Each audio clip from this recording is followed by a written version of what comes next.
Assalamualaikum warahmatullahi wabarakatuh. Sahabat motivator Banua dimanapun Anda berada semuanya. Topik bahasan kita hari ini adalah tentang PPG 2023 akankah berlanjut sampai ke tahun 2028.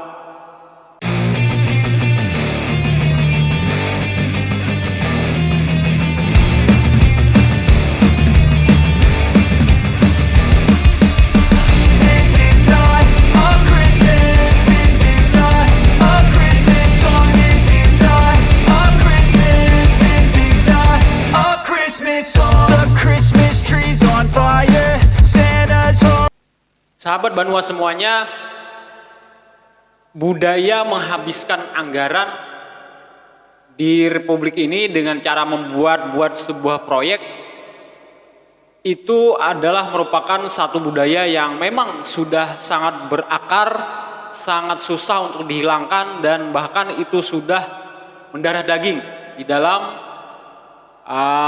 level-level pembuat kebijakan. Nah, kita hari ini akan fokus kepada salah satu proyek yang merupakan proyek mercusuar, merupakan proyek yang sangat-sangat besar dan itu diselenggarakan secara rutin tahunan. Namanya itu adalah PPG atau Program Pendidikan Guru. Jadi itu adalah merupakan satu program profesi, pendidikan profesi untuk para guru untuk meningkatkan profesionalitas mereka. Nah, secara overall kita tidak kontra dengan segala macam keinginan pemerintah untuk meningkatkan kualitas para guru dan juga secara keseluruhan kualitas pendidikan di negara kita. Tentu kita tidak menolak dengan itu, kita tidak kontra dengan itu. Nah, cuma yang paling kita soroti di sini saat ini adalah program PPG itu menurut beberapa riset dan bahkan Menteri Sri Mulyani sekalipun itu mengatakan bahwa dia kasih anggaran besar kepada Menteri Pendidikan, anggaran yang sangat-sangat besar, ternyata dibalas dengan tidak ada peningkatan secara nyata, secara signifikan di dalam kemajuan pendidikan di Indonesia.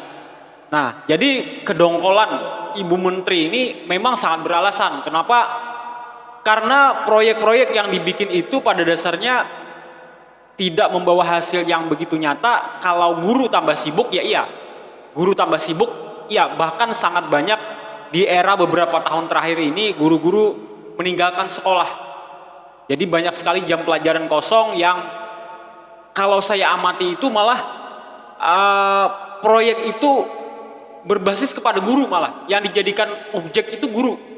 Jadi bukan anak didik, bukan para murid, bukan para siswa yang merasakan secara langsung hasil daripada aneka macam proyek tersebut, tapi guru yang jadi sasaran tembak di sini.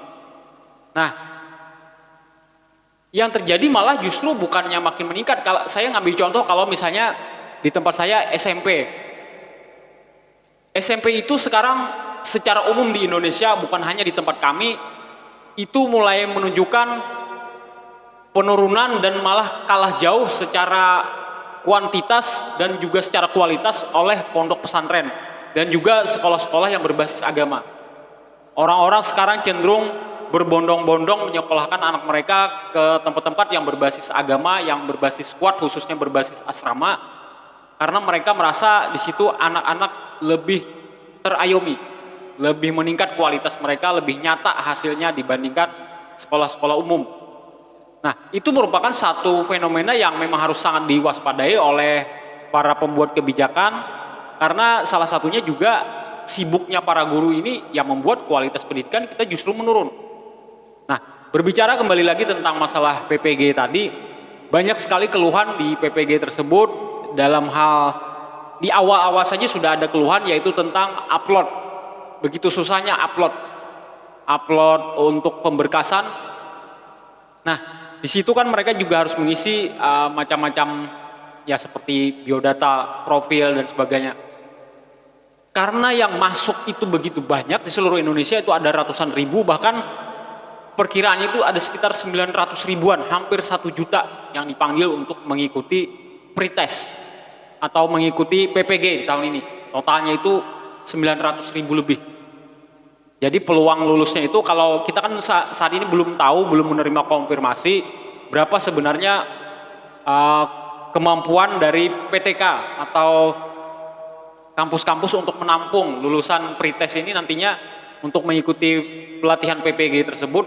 Kalau sama seperti tahun-tahun yang telah lalu, misalnya cuma 40 ribuan, paling maksimal 70 ribu, itu coba bayangkan peluang lulusnya mereka. Kalau yang tidak lulus ini adalah bapak ibu kita yang sudah sepuh, sudah tua-tua, maka bisa dibayangkan betapa tingkat stresnya daripada program ini luar biasa.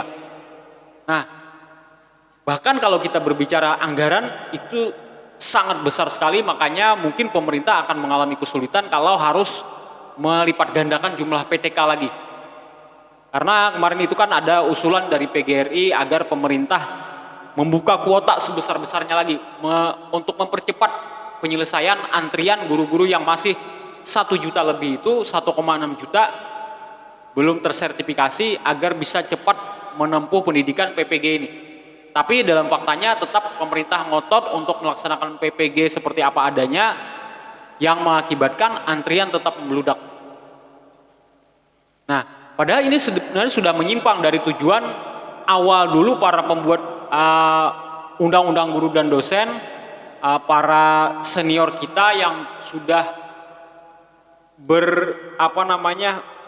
berijtihad, mereka bermusyawarah membuat konsensus bersama bahwa tujuan utama dari sertifikasi guru itu di tahap-tahap awal adalah untuk menyejahterakan guru. Jadi PR terbesar bangsa ini adalah berterima kasih dulu kepada para guru dengan cara memberikan mereka tunjangan profesi yang layak buat kehidupan mereka. Itu tujuan pertama. Jadi mereka tidak berbicara tentang aplikasi ini itu, kemudian mereka tidak berbicara tentang kualitas, mereka tidak berbicara tentang peningkatan mutu dan segala macam. Mereka berbicara di awal itu adalah kesejahteraan, karena persoalan kesejahteraan itu nantinya sedikit banyaknya pasti akan berimbas kepada kualitas. Kita tidak perlu berbicara kualitas panjang lebar kalau guru-guru kita masih terjadi kesenjangan sosial, masih ada kecemburuan sosial, masih ada perut mereka yang harus diisi, perut keluarga mereka yang harus diisi, cicilan yang harus dibayar. Itu nonsens kalau kita berbicara tentang kualitas.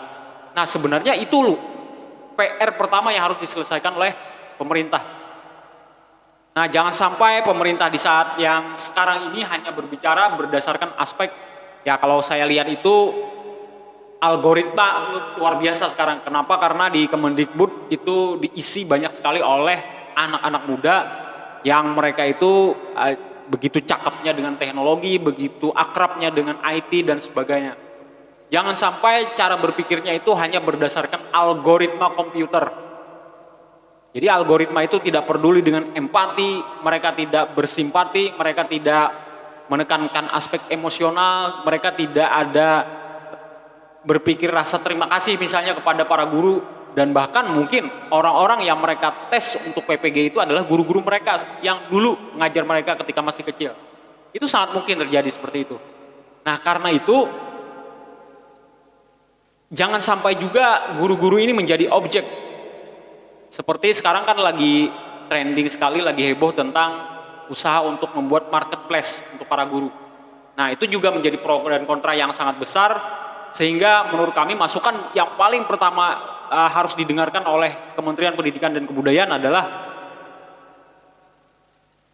kedepankan aspek empati, simpati, dan emosi dibandingkan kita berpikir tentang algoritma yang pasti dan kemudian berpikir tentang kecanggihan teknologi dengan melupakan aspek-aspek tenggang rasa dan lain sebagainya, terutama kepada guru-guru kita yang sudah sangat sepuh, sudah begitu lama mengajar. Mungkin ini saja yang saya sampaikan. Semoga nanti setelah adanya dialog yang direncanakan di awal Juli nanti atau akhir Juni ini antara kementerian dengan Kementerian Keuangan dan aneka macam tokoh pendidikan, nantinya mudah-mudahan bisa dihadirkan, bisa merumuskan solusi yang tepat tentang masalah sertifikasi guru ini agar semua pihak bisa sama-sama win-win dengan keputusan yang dibuat oleh pemerintah. Kita berharap pertemuan tersebut mendapatkan dukungan dari berbagai pihak dan juga bisa menjadi isu nasional. Assalamualaikum warahmatullahi wabarakatuh.